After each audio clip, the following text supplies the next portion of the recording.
शिव कैलाशों के वासी धौड़ी धारों के राजा शंकर संकट हरणा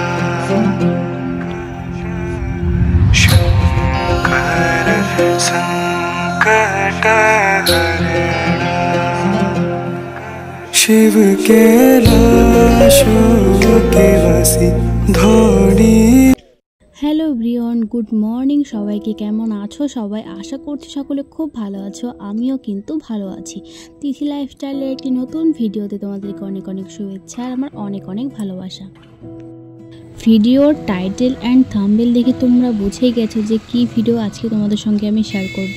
তো আজকে আমি তোমাদের সঙ্গে শেয়ার করবো একটু অন্যরকম ভিডিও। তো চলো পুরোটাই তোমাদের সঙ্গে শেয়ার করব। তো চলো এখান থেকে ভিডিওটা কন্টিনিউ করছি।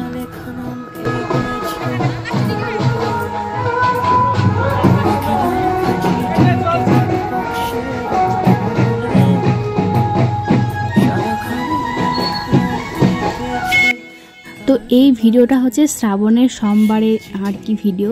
আর তোমরা ভিডিও দেখতে পারবে হচ্ছে বুধবারের দিন, কিন্তু একটু লেট হয়ে গেল। তো যাই হোক তোমরা একটু ম্যানেজ করে নিও, একটু সমস্যার জন্য আর কি ভিডিওগুলো শেয়ার করতে পারছি না।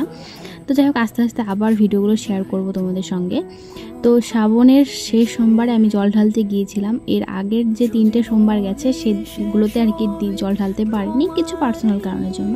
তাই আজকে আমি আর আমার বর মিলে সকালবেলায় বেরিয়ে পড়েছি। আর পাড়া থেকে কিন্তু রাত্রেবেলায় হেঁটে হেঁটে সবাই এসে ওরা জল ঢল ঢেলে কিন্তু বাড়িও চলে গেছে। আমরা যখন আসি তখন ওরা বাড়িতে যায়, কিন্তু আমরা সকালবেলায় এসে দেখি তাও অনেক ভিড়। তো এই যে অনেক ঘাট পাড়ে চলে এসেছি, আর এই ঘাটে কিন্তু অনেক লোকজন এসেছে। আর দেখো কান ধরে উঠবাস করছে কেন, যত ভুল ঠেউল আছে সব আর কি ক্ষমা করে দেওয়ার জন্য। আমরাও কিন্তু করেছি, কিন্তু ভিডিও করার লোক ছিল না দেখে কিন্তু ভিডিওগুলো তুলতে পারিনি। তো তোমাদেরকে দেখিয়ে দিলাম যে একটু ভিডিওতে উঠেছে, সেইটাই দেখিয়ে দিলাম। আমরাও কিন্তু কান ধরে উঠবাস করেছি। আর এই যে এখন স্নান করব, স্নান টান করে ব্রাহ্মণের কাছে পুজো দেওয়ার পরে জল ঠল শুদ্ধি করে নিয়ে তারপরে কিন্তু জল ঢালতে যাব। আর এই কিন্তু শিব ঠাকুরের যে মন্দিরটা আছে তার থেকে কিন্তু অনেক দূরে, অনেক দূরে। এখান থেকে মানুষ হেঁটে হেঁটে তারপরে জল নিয়ে যাবে। অনেকে আবার যেখানে বাড়ি সেখান থেকে হেঁটে হেঁটে এসে এখানে জল ঢেলে আবার হেঁটে হেঁটে জল নিয়ে শিবের মাথায় জল ঢালছে। আবার অনেকে প্রণাম করতে করতে আর কি জল নিতে আসছে, প্রণাম করতে করতে জল নিয়ে যেয়ে স্নান জল ঢালছে মাথায়, বাবার মাথায়। আর আমরা কিন্তু অর্ধেক রাস্তায় স্কুটিটা রেখে হেঁটে হেঁটে গিয়ে আর কি জল এনেছি।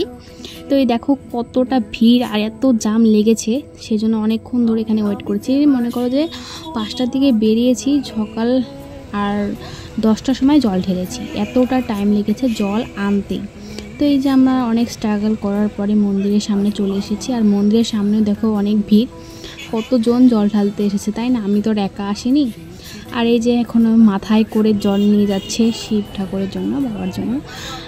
তো এই যে আমরা দুজনের মধ্যে একজনও আর কি 3টা সোমবার জল ঢালতে পারিনি, আজকে দুজনেই আর কি জল ঢালতে এসেছি।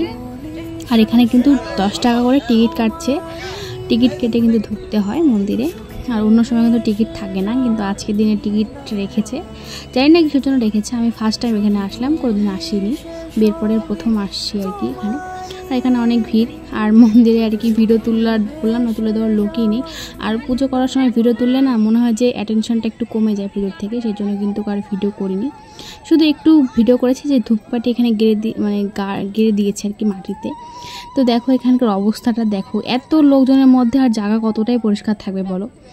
সকাল রাত্রেবেলার থেকে ভোর রাত 4টের থেকে শুরু হয়েছে, তাহলে কত লোক এসেছে। তো এত কি আর পরিষ্কার থাকা যায়? তো যাই হোক এখানে এই যে এখানে জল ঢালবো, 3 জায়গায় আমরা জল ঢেলেছি। এখানে 4-5টা জায়গায় আর কি ঠাকুরের স্থান আছে, 4-5 জায়গায় জল ঢালতে হয়। আমরা 3 জায়গায় ঢেলেছি। ও বললো যে 3 জায়গায় ঢাললেই হয়ে যাবে, আর ঢালতে হবে না। তো এই যে ধূপকাঠি গেড়ে দেওয়ার পরে জল ঠল ঢেলে তারপরে কি বাড়ি চলে এসেছি।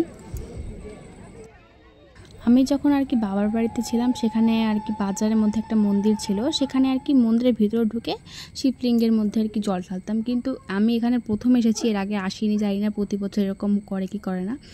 মন্দিরে ঢোকার কোনো সিনই নেই। মন্দিরে ঢোকার আগে যে সিঁড়িগুলো হয় সেখানে জল ঢেলেই সবাই চলে আসছে। মন্দিরে ঢুকতেই দিচ্ছে না, মন্দিরের ভিতরে ঢোকা নিষেধ আর কি, সেটা আবার কেমন ব্যবস্থা সেটা আমি বুঝতে পারলাম না। তো যাই হোক, আমরাও সবাই যেখানে জল ঢেলেছে আমরাও সেখানে জল ঢেলে বাড়ি চলে এসেছি। মানে এখন এই যে গেট থেকে বের হব, এটা হচ্ছে বের হওয়ার রাস্তা, আর ঢোকার রাস্তা তো তোমাদেরকে দেখালামই। তো তারপরে আমরা একটু ঘুরতে গিয়েছিলাম। মানে আমাদের এখানে একটা সুন্দর জায়গা আছে, যে মানে যেই নদীর থেকে আমরা জল পড়লাম সেই নদীরই এটা ব্রিজ, কিন্তু ওরে বাবা সেই লাগতেছে দেখতে, অপোজিট সাইডে আর কি। আর এর পরে কিন্তু ওই যে দেখতে পাচ্ছ ওর পরে কিন্তু বাংলাদেশ আর কি। আমাদের কিন্তু বাড়ি কিন্তু কোচবিহারে, আর কোচবিহার থেকে কিন্তু বাংলাদেশ খুব কাছাকাছি। মানে ওই যে এই সাইডে যে দেখতে পারলে জঙ্গলগুলো, ওখানে কিন্তু বাংলাদেশ। তো চলো আজকের মতো ভিডিওটা এখানে শেষ করছি। ভিডিওটা ভালো লাগলে অবশ্যই একটা লাইক করে দিও। তো চলো টাটা।